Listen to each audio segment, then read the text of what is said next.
Welcome, data enthusiasts. Today's conversation is with Tim Eck. He is Data Insights Lead with Google here in Berlin, and he's also heavily invested in AI, and we talked about his personal passion project being generative AI and LLMs and the impact of these on the legal industry.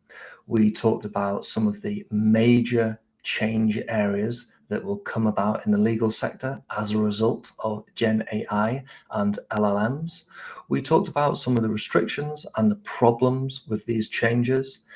We also talked about the future of this domain and what that might look like, especially for the professionals that operate in this domain.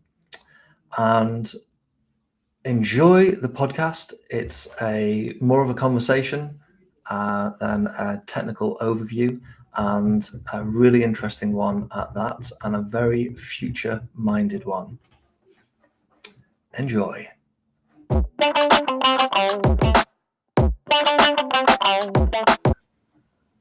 Tim, GenAI for the legal sector. This seems to be your baby. Why is it so interesting to you, and what do you know about it as a data leadership professional? Yeah, Joseph. Good question. So basically, in my day-to-day job, I'm doing a lot of data wrangling, data analytics, data science. And for the past 2 years, every day, every week was also about generative AI and where it comes from, what does it actually do, what can we do with generative AI. And large language models, they just work on assigning probabilities to the next word in a sequence, and then they can actually predict the next word in a sequence, in a longer sequence based on preceding work. And this is and it rang a bell with me because my wife, she is a legal counsel. She's an expert in everything, legal stuffy, fully licensed lawyer in Germany. And machine learning and law operate quite similarly because they do tend to ground themselves on structured texts, like all the rule books and so on, all the laws. And based on those structured, quite technical language, they tend to predict a verdict or what comes next or how to read the law. And that was always quite interesting for me. So hence my interest in this area. And that's quite a passionate thing for me, like a passion project next to my day-to-day work. Fantastic. Great way of connecting with the topic, and great way of having your ideas acid tested or sanity checked, because obviously your wife's in the domain. But I will call out one thing: the legal profession, the reasons why, or one of the reasons why we have lawyers and it's not just a rule book is because, as I understand, a lot of it is subjective, and we are judged by a jury of our peers, not a computer. So there's probably some things that you'll tell me about that contend with that subjectivity. Yeah. I recognize that every industry now and every business wants to get on the horse, on the merry-go-round, on the carnival train of LLMs and generative AI. But if we think about a real problem case, what's the problem or the need in the legal industry that LLMs or Gen AI generally could solve? Yeah. So basically, we can think about 3 or 4 things right off the head. Legal specialists, they tend to work with a lot of texts every day and do discovery based on 700-page reports and so on, and laws, which are just really text heavy. legal research for lawyers is like the first thing which pops into our mind when we then think about, okay, LLMs and generative AI in the legal spectrum. Language models could be used to assist lawyers in finding or quickly scanning through large amounts of text, finding relevant passages, relevant quotes, and highlight specific things they tend to be searching for. So that's the first and I would say most simplest area of how LLMs and GenAI could work with the legal sphere. Second one is then not only searching and summarizing what you have in text, but generating texts, like legal document generation, drafting documents, doing like the generative clauses automatically. If you want to set up a website, you get automatic imprint building. So imprints in Germany, it's a big thing for websites. Every German website has to have an imprint, and that's quite a legal text, quite a long as well. So legal document generation for imprints, for example, would be such a use case. And then for the US market, for example, they tend to use, I think, the case law. So they tend to look up old cases to predict what the verdict of a upcoming verdict will be.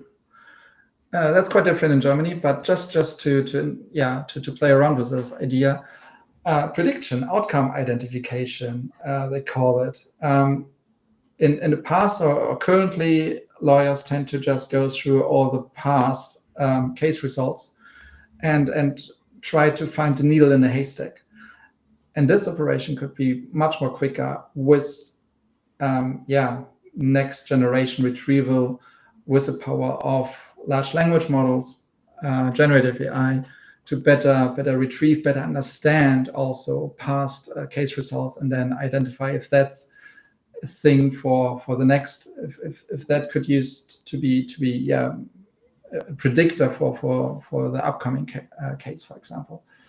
And then as you introduce this topic of, okay, what is the need, you also said providing legal information for someone who is not in the legal sphere. So translating this structured text to a layman, into layman's terms, translation basically, like from one language into the other, and that's pretty interesting task because it's a high risk area. So in Germany, only fully qualified lawyers are allowed to offer legal services. So generative AI agents or LLMs are not allowed to work as a service, because there has to be someone, a human in the loop to also translate it. So translation of legal text to layman so that everyone understands, that's actually the core job of I would say an attorney or someone in the legal sphere. But it's also an interesting case for generative AI, because I think everyone already used like, okay, explain me like I'm 5, why this and that works like this. So you can also ask the LLM to explain you why or what are you allowed to do and what not, or other possibilities. But right now that's restricted to humans, but still it's an interesting topic to get into when we look into the future. Interesting. Yeah. So search and summary, document generation for case law, outcome identification, or finding kind of edge cases. If I think about high profile cases, finding edge cases that some, huge legal teams are able to do to get somebody off the hook or prosecute somebody. And then more simple for someone like me, translation of legal language into non-technical language. Okay. And I understand that to some extent the search and summary is already in play.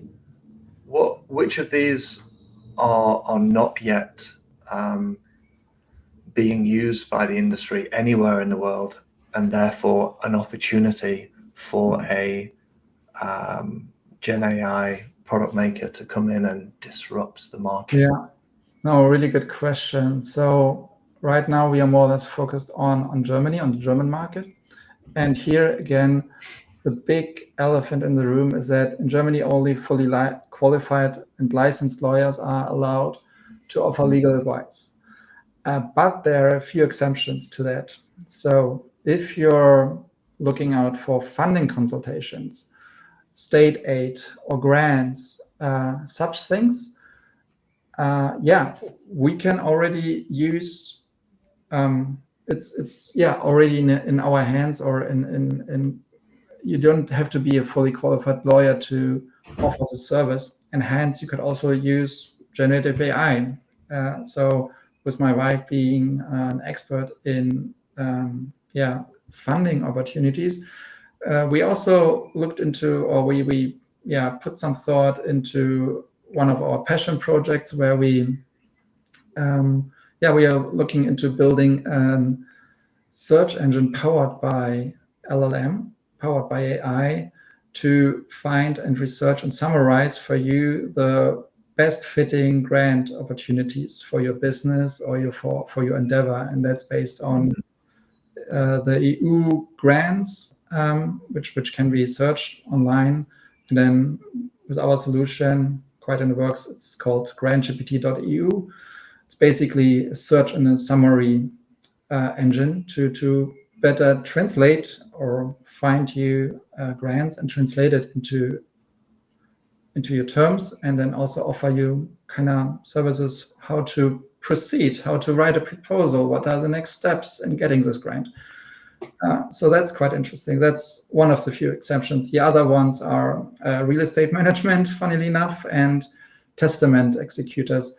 Both of those things, you don't have to be a fully qualified lawyer to do that in Germany. That's why, so that's for the German market. And then there was quite a revolution 6 to 5 years ago, because in Germany, German lawyers are not allowed to take success fees as their American colleagues are allowed to do with big transaction suits and so on. But so-called debt collection agencies are allowed to get rewards or success fees. And there was a huge hype, and a lot of startups originated from that idea. So, for example, startups or companies which consult you on your flight rights. So if you miss a flight, can you get a compensation from the airline or not? And there are services built around this topic. Also, if you're landing an apartment, what is your landlord overcharging you or not? There's also a service for that. And they are also legal tech based in the legal sphere. Also good contenders for using generative AI, and they operate already in Germany. Interesting. It seems, how you describe it, that German law is quite prohibitive for Gen AI technologies. When do you think this will open up and the innovators can actually launch products? Really good question. I think the bigger market in Germany here is the one for B2B cases. So, for example, that legal teams, legal companies are then buying technology to help them go through a discovery phase, to help them speed up internal processes. So that's a current market in regards to how to use generative AI in the legal sphere in Germany.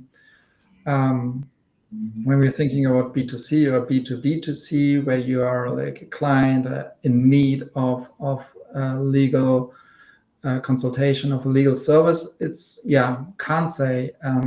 I mean, there's a reason behind it. It's like a really complex task. Legal reasoning is it's not as easy as just retrieving a passage in a text or so. It comes with way more nuances and way more logic behind that. So it's also you also have to look into how fast is the technology behind the the human expertise in legal reasoning. So I really can't say, but right now I don't also think that's a huge that it will hinder the progress. It basically makes it more interesting because you have to better understand what AI actually does in the background, and that's one of the things which we don't really understand, because most artificial intelligence, LLMs, generative AI we use today, it's a black box for us. And as long as it stays a black box, we tend to not trust it, and that's totally okay. And so lots of work has to be done in the regard of how to work with black boxes, how to make them more, how to put a white box, or get it to a white box from a black box. So get them to be more reliable. Yeah. Okay. Well, in introducing, you've talked a little bit about the advantages, potential future opportunities. How about the drawbacks? Oh yeah. Now or in the future, because I foresee the legal industry, like the medical industry, like the finance industry, being restrictive, prohibitive, highly regulated, highly complex. Yeah. What do you think the possible issues could be? With the technology itself, or with the regulation around that? Applying the technology to the legal industry. Yeah. Oh yeah, there are a few. I mean, basically it starts from the pretense that an error in legal terms, like a legal error, is way more costly than, I would say, an error in the customer service industry, right? If you do have a customer service chatbot, and then there was a case like this, and then the chatbot just gave out a free, I don't know, a free meal or a free ticket to some customer who kind of prompted the chatbot to reply to, yeah, you get something for free. And that was just a one-off. So it's not a biggie in that regard. So it's just one client. And then after that, you can double check your chatbot and so on. With legal cases, the fault tolerance has to be way, way higher. You have to be sure that this legal service makes the right call, and that it grounded itself on facts or on former things and so on. And what we see currently is everyone knows about hallucinations, so that LLMs just generate sequences of texts which are invented, which are faulty, which have no logical or legal reasoning behind that. So that's a huge thing, inaccuracies. There was also a case in the States where a lawyer cited imaginary sources based on his ChatGPT prompts. Do you know who this lawyer is? I mean, I don't know who he is exactly, but he got disciplined for relying on this AI generated fictitious text. Yeah, well, do you know, I'm thinking of the really famous case. Before the famous case, I'd heard of this happening before. Yeah. And then in the Michael Cohen versus Trump or versus the state, he had used generative AI that had hallucinated. Yeah. Okay. Yeah. I remember. Yeah. And I Googled it now, legal case citations he got online before. Yeah, they were bogus AI generated citations. Yeah. So yeah, we have this, and it's common in many industry areas that Gen AI is applied to hallucinations. How do you see us overcoming this? Because that could have catastrophic effects on people's lives, Yeah. jail terms, freedom. Yeah, totally. And with that comes hallucinations. If you can work from multiple angles. So it's not only hallucinations, for example, it's also bias. If you just use one source of text, they are most likely biased into one or the other direction. And you most likely will only get this or that verdict based on the data you use, right? Lack of diversity and so on. And also oversimplification. So if you want to translate something really complex, you get something really simple, way too simple back. And there's some mechanisms which tend to work or try to work it out. So one is you optimize the context you're relying on. So you optimize the data sources. You try to be as unbiased as possible with your data sources, and you try to be also have like data sources which are up to date. So that's one thing.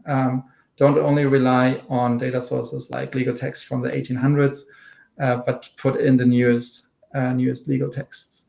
Don't rely only on one spectrum, but also on the other, and so on. So that's context optimization. And you can also, with context optimization, look into better retrieval mechanisms. So how to find or how to search for text passage. You can build a simple retrieval, but you can also build this fact-checking, so-called hide fact-checking retrieval, which is better. And then the other angle is the LLM optimization. So you basically, as all of us already tried, I guess, you prompt, and you try your first prompt, and it kind of fails a bit because the LLM goes in a totally different direction, and you over-engineer your prompt. You make it more lengthy. You put in more output examples, so few short prompts. So like you want to prompt something, and you also supply the LLM with an output, what you're expecting. And this can also help you to help the model how it needs to act. Prompt engineering is the first step, and then the second step to make it a bit more consistent would be fine-tuning. So you're going more into the model itself, more into the how the model is trained, and retrain or rebalance the weights of the model so it is more consistent in its answers. Mm-hmm. And you can also do all of this above. And the newest, what I just read yesterday, is that DeepMind from Google, they put out a research paper where they combine LLMs like transformer-based architecture, which is basically what we all use when we use Gemini or ChatGPT and so on, with what's called algorithmic reasoner, neuro-algorithmic reasoner. And this combination makes it that the LLM or the model itself grounds itself in a graph network of different semantics, of different algorithmic inputs. And this can help the model to better infer calculations, but also maybe in the future complex legal reasoning, because it's based on different semantics, based on different rules, algorithmic rules. And as we started our conversation today, like the legal language is also pretty structured and has a lot of algorithmic rules behind it. So that could be a hybrid of different models. One was which is an LLM, which it's really good in understanding texts, and the other model which is really good in understanding logical reasoning. If you use those to a hybrid model out of this, it can be the way forward. Mm-hmm. Mm-hmm. It seems that we're like with many other case examples of LLMs being used, the more we put in, the more we get out, or the more we train the models, the more we expose the models to different contexts within the overall context, the smarter the LLM is getting, the more intuitive, the more accurate it's getting. Would that be accurate? Sorry, would that be fair to say? The more we use, the greater the data source. We saw that. I mean, you're quite right. We saw that with the first iterations of the models, for example, like the first ChatGPT model versus the latest ChatGPT model. You see a vast difference. It's way better. Like the ChatGPT 4 model is way better than the ChatGPT 2 model, for example. But now we are at a breaking point at seeing that if we look into building smart language models, small and smart language models, which are trained on a subset of all the data we could gather, but on a subset relevant to our use case. So if we build a small language model for the legal use cases, and we saw it with different other use cases, it will outperform the big models which are trained on everything. Big models which are trained on everything, like the whole internet, only a subset of that is relevant to legal reasoning. Everything else, it could be memes, it could be like really simple chat protocols. I don't know. This doesn't help. And if we just focus then on the right data, the right weights, we see it from some papers that those small language models outperform bigger large language models in that regard for that specific use case. Do I understand correct? Because they're much more refined. They're not taking data that is actually useless and will create a skew in the data set. Yeah, they are more refined. They use data which is more relevant to the use case, and they can also it's more easier and more easier to adjust them to the specific use case going forward also. Great.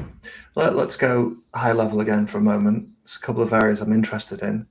The legal profession and the professionals, the humans that sit in the legal domain, with the emergence of LLMs and generally GenAI across those four areas you mentioned: case law, legal translations, document generation, search and summary. How is it going to affect these people and their jobs and their work?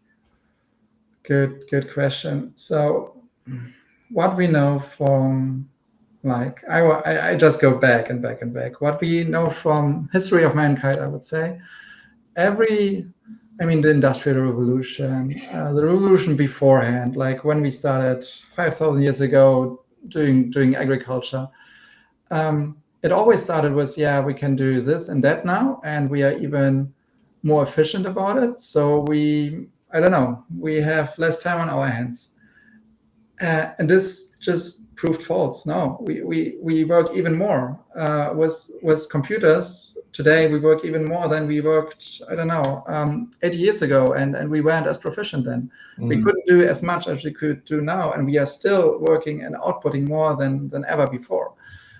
So I don't think that it will just drastically change.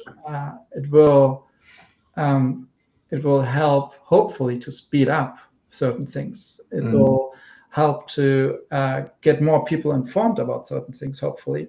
But there's always going to be a human in the loop. So we call it someone who understands a process which in an AI system is designed to solve or designed to get a solution for. There should always be someone who understands the system, understands the intricacies of that system, and as you said before, there's also always need for regulation, for testing the limits. So really not sure how it will change the industry, how it will change the life of legal experts, but I don't think it will lead to less work for them. Quite the opposite, I would say. No, no. Okay, cool. It's recognized in the creative design industry and the accounting industry that the introduction of generative AI will mean that these professionals work on more sophisticated tasks. And the logic suggests that lawyers would do the same. However, the hierarchy is probably lower in the legal domain. You're either a lawyer or a senior lawyer or a partner of some kind. You can't get much more sophisticated. So I wonder if there's anything different they'll be doing other than this kind of safety net, this checkpoint. Yeah, no, that's good. I'm not trying to be a controversial or negative. Yeah. But No, it's a good question, and I think that's one to ask a real legal expert. I would say I'm just trying to better understand how we can combine the legal spectrum with the technology we have at our hands and how it can evolve then together. And I guess with partners, it's also more about providing more and more services to your clients, to everyone, and that's then the growing market. So more services available to you. You have your personal lawyer who is partly based on generative AI and partly based on a human.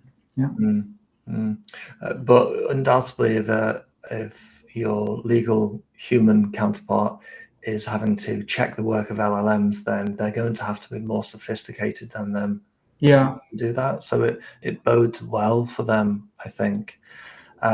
You mentioned about the opportunities and the direction. What do you foresee to be the future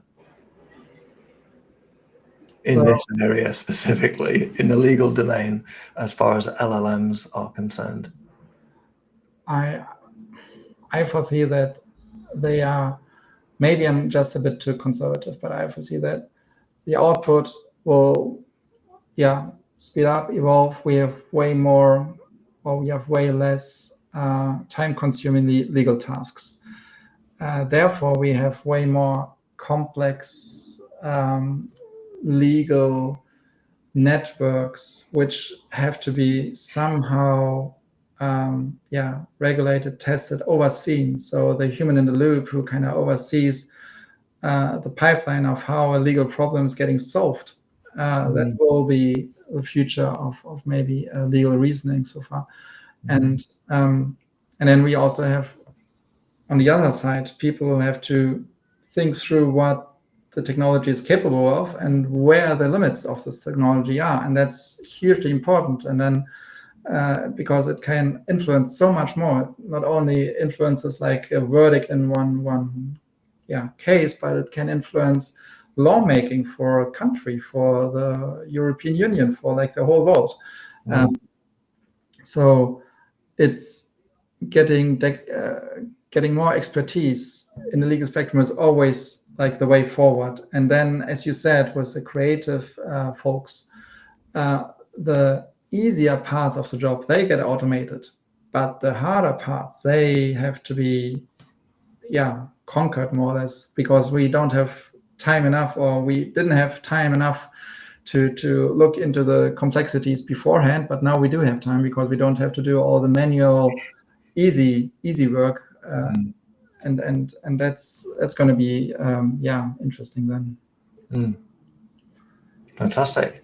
Tim, where can people find out more about the research that you're doing in this area, or can they find out more information about this research and your passion?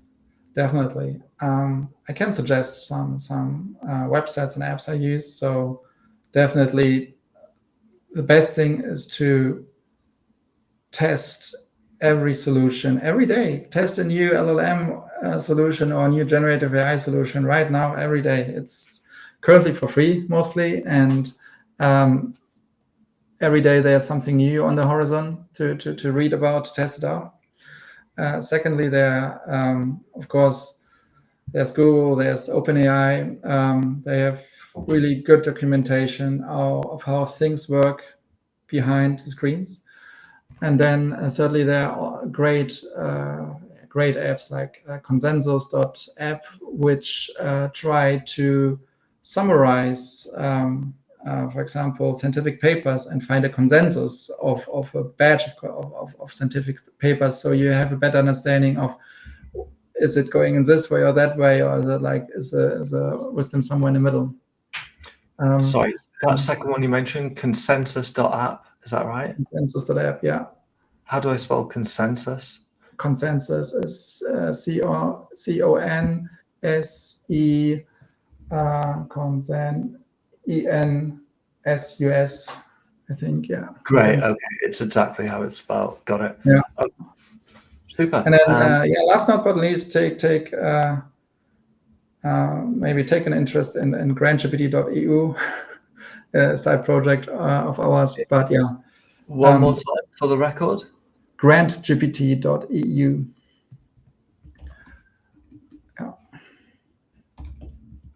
Great, fantastic. And I will post links to them when we post the video and audio to this. Testing new solutions every day, researching through the usual ChatGPT, Gemini, etc. Consensus.app and grantgpt.eu. Right.